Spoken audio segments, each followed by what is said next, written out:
Hello, friends. Good morning. Today, in Sanskrit lecture, we shall study Unit 3 for the Standard 10. Unit 3 Swasthavruta Samachara. Observe the regimen for the healthy life. तो healthy life के बारे में हमारे आयुर्वेद में बहुत कुछ कहा गया है. Generally speaking Ayurveda has two sections. स्वस्थवृतम मतलब regimen for the healthy life and आतुर्वृतम मतलब study of disease and treatment. तो our Asian medical science gives more stress on the prevention of a disease. Since body and mind are inseparable, तो in general में देखो तो the instruction given in this lesson are for the physical as well as the mental or spiritual well-being. You must have heard the proverb, sound mind in a sound body. और in the Sanskrit line में अगर ये कहा जाए चित्ते प्रसन्न भुवनम प्रसन्न, तो मेडिटेशन और remembrance of God is important because it makes our mind clean and quiet which in turn helps our body to maintain a good health. So in Sanskrit literature, our great poet of the Sanskrit Kalidas has written in the fifth canto of in his book Kumar Sambhavam, the body is the first means of the accomplishing duty. अगर हमें कोई भी duty बजानी हो तो हमारी body हमारी health अच्छी होनी चाहिए. This means even if the man has lot of things with him, but if he has a no healthy physique, no healthy body, all these things are useless. The man has to make a many effort to keep himself healthy. तो मानस अपने आप को healthy रखने के लिए बहुत effort करता है.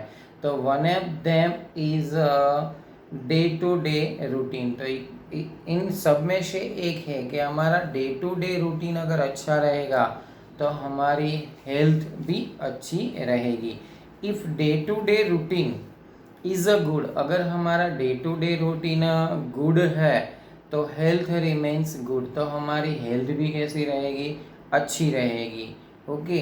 तो to age old learned of the Ayurveda और modern well known scholars of medical science वाले हैं वो unanimously agree with this point कि अगर हमारा जो डे टू डे रूटीन अच्छा रहेगा तो हमारी हेल्थ भी साथ में अच्छी रहेगी.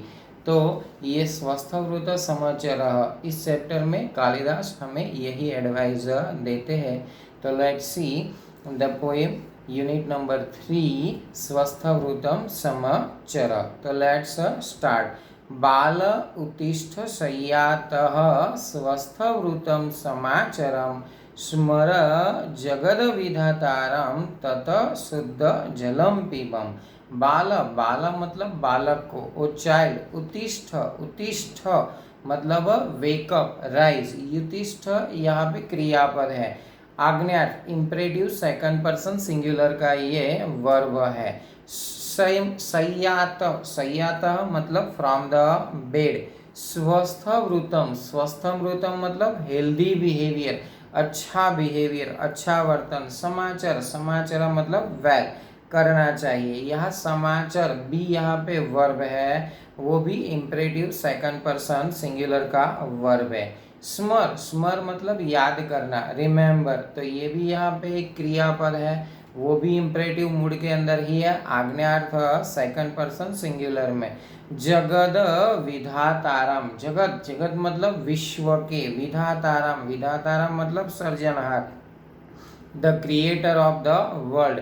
ततः आफ्टर दैट शुद्ध प्योर जलम वाटर पीबम पीना चाहिए ड्रिंक पीब पीब ये भी यहाँ पे वर्ब है, ये वर्ब भी इम्परेटिव मूड के अंदर ही है, मतलब इम्परेटिव सेकंड पर्सन सिंगुलर का। यहाँ पे देखो पहले स्टैंजा के अंदर कुल 4 वर्ब आए, उत्तिष्ठत समाचर स्मर एंड पीप, सारे ये जो वर्ब है वो इम्परेटिव मूड के हैं, मतलब आज्ञार्थ इम्परेटिव सेकंड पर्सन सिंगुलर में बताया गया है। तो अब हम उसका ट्रांसलेशन देखते हैं कि O child get up from the bed, practice well the behaviour conducive to health, remember the creator of the world, then drink pure water. Okay, पता चला। फिर से मैं उसका ट्रांसलेशन बताता हूँ कि O child get up from the bed, practice well the behaviour conducive to health, remember a creator of the world, then drink pure water. Okay, now see the second shloka. अब हम सेकंड श्लोका देखते हैं। सतम, अब हम second श्लोक उसका देखते हैं कि सतम पदानि निष्क्रम्यम शौचार्थम गच्छ सत्वरम, फेनिलेन करो कृत्वा शुद्धो व्यायाम आचर।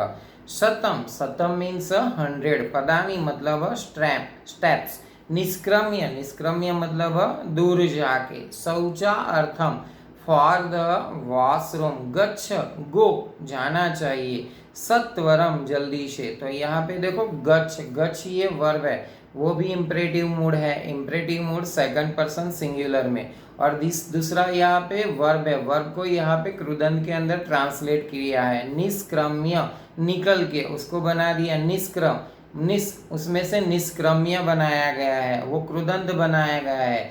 तो ये निष्क्रम्य कृदंत संबंधक विभक्ति का है, क्योंकि उसके पीछे सफिक्स य लगता है, तो वो निष्क्रम्य हो गया, तो वो संबंधक कृदंत कहलाएगा। फैनी लेना, फैनी लेना मतलब बाय द शॉप, करो, करो मतलब हैंड्स, कृत्वा शुद्धो क्लीन करके, साबु से हाथ को शुद्ध करके, व्यायाम आचर, यहाँ पे एक वर्ड बनाया गया है, दो वर्ड को बना के, दोनों वर्ड अलग अलग है। व्यायाम, व्यायाम मतलब नाउन कहलाता है, एक्सरसाइज, और आचर, आचर मतलब वो वर्ब है, वो इम्परेटिव आज्ञार्थ सेकंड पर्सन सिंगुलर का है, इम्परेटिव सेकंड पर्सन सिंगुलर का है। तो व्यायाम आचर मतलब प्रैक्टिस एक्सरसाइज, या तो डू एक्सरसाइज। अब हम उसका ट्रांसलेशन देखते हैं कि walking a distance of 100 steps after going out of the home, go quickly for the washroom, then washing the hands with a soap, take exercise. समझ में आया? फिर से मैं उसका ट्रांसलेशन बोलता हूँ। Walking a distance of 100 steps after going out of the house, go quickly for the washroom, then washing the hands with soap, take exercise. Now we see the third shloka. तैलम मर्दय काये त्वं ततः स्नानं समाचरं, यथा विधि जलनैवं वस्त्रं स्वयं प्राधव्य।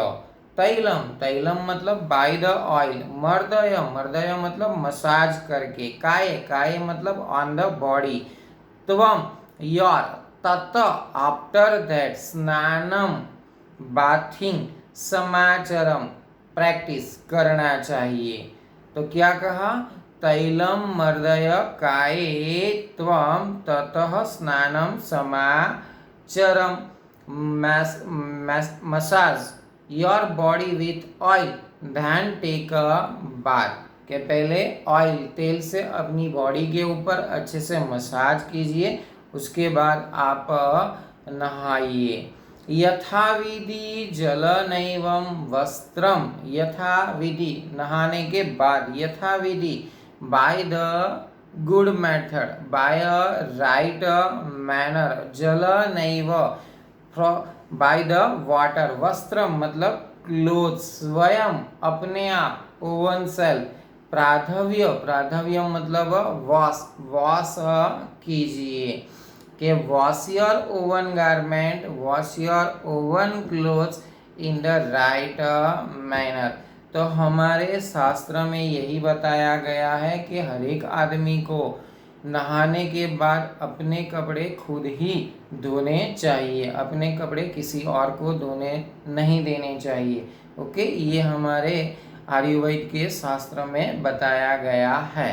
ओके, तो ये पता चला। तो इसमें यहाँ पे भी देखो 3 वर्ड है, वो भी आग्नेयार्थ के 3 वर्ब है, वो भी आग्नेयार्थ के है। एक तो मर्दय, दूसरा समाचरः और तीसरा प्राधव्य। ये सारे इम्परेटिव सेकंड पर्सन सिंगुलर में सारे वर्ब दिए गए हैं। Now see the translation of this shloka. के massage your body with oil, के ऑयल तेल से अपने बॉडी पर मसाज कीजिए। देन टेक अ बाथ, उसके बाद नहाइए। एंड नहाने के बाद wash your oven garment, wash your oven clothes in a right manner, और अच्छे तरीके से कपड़े धोने की जो विधि है उसके पानी से कपड़े अच्छे से धोइए। ओके, तो ये समझ में आया थर्ड स्टैंजा। अब हम जाते हैं फोर्थ श्लोका के अंदर। फोर्थ श्लोका। पूर्वाभिमुख आसीनं कुरु संध्या विधि तथा वंदस्व पितरो नित्यं प्रातरासम असान च। पूर्वाभिमुख आसीन, पूर्वा, पूर्वा मतलब ईस्ट, अभिमुखम आसनम, पूर्व दिशा की तरफ मुख रहे उस तरह से आसन हमें लगाना चाहिए, उस तरह से आसन लगाना चाहिए हमारा। कुरु करो, डू, संध्या विधि तथा वर्षिपी, संध्या विधि, तो संध्या विधि में दोनों विधि आ गई, सुबह की और शाम की, मॉर्निंग की और इवनिंग की। हम देखो भगवान की प्रेयर मोस्टली देखो तो 2 टाइम पे करते हैं, सुबह में और शाम को, मतलब worshipping of god morning and evening, संध्या विधि तथा वंदस्वम पितरो। उसके बाद हमें क्या करना चाहिए, वंदस्वम, बो डाउन, पितरो, पितरो मतलब फादर एंड मदर, कि अपने माता पिता को वंदन करने चाहिए। कैसे, नित्यम, नित्यम मतलब हमेशा, ऑलवेज, एवरीडे, डेली। उसके बाद प्रातरासम, प्रातरासम मतलब सुबह का नाश्ता, ब्रेकफास्ट ऑफ द मॉर्निंग। असान, असान मतलब ईट, खाइए। उसके बाद सुबह का नाश्ता हमें खाना चाहिए। मतलब ये चौथे स्टेंजा में हमें क्या बताया गया है कि पूर्व दिशा में मुख रख के आसन लगा के हमें संध्या विधि करनी चाहिए। बाद में संध्या विधि करने के बाद माता पिता को हमें प्रणाम करना चाहिए और उसके बाद हमें सुबह का नाश्ता खाना चाहिए। कि and also perform the morning ritual sitting facing the east. के and also perform morning rituals, के सुबह में हम जो भी रिचुअल्स करते हैं वो रिचुअल्स हमें पूर्व दिशा के अंदर मुख रख के करना चाहिए। Always go down to the parents, parents को हमेशा नमस्कार वंदन कीजिए। And eat your morning meal, और आप अपना सुबह का ब्रेकफास्ट लीजिए। फिर से मैं उसका ट्रांसलेशन बताता हूँ। And also perform the morning rituals sitting facing the east, always go down to the parents and eat your morning breakfast. तो यहाँ पे देखो चौथे स्टैंजा में भी यहाँ पे 3 वर्ब आते हैं। एक तो कुरु, वंदस्व और अशान, ये तीनों भी इम्परेटिव सेकंड पर्सन सिंगुलर के अंदर है। और इसमें 2 समास आए, वो मैंने आपको बताए थे। एक तो जगद विधतारम, क्रिएटर ऑफ द वर्ल्ड, कि वो हमारा षष्ठी तत्पुरुष समास है। और दूसरा आया सत्वरम, सत्वरम वो अवयवी भाव समास है। ओके, इसमें अव्यय लगा हुआ है इसीलिए वो अवयवी भाव समास कहलाएगा। ओके, तो इस लेक्चर के अंदर हम यही तक देखते हैं। दूसरे लेक्चर में बाकी के जो उसके 4 श्लोका रहे उसकी हम डिस्कशन करेंगे। Have a nice day. Okay.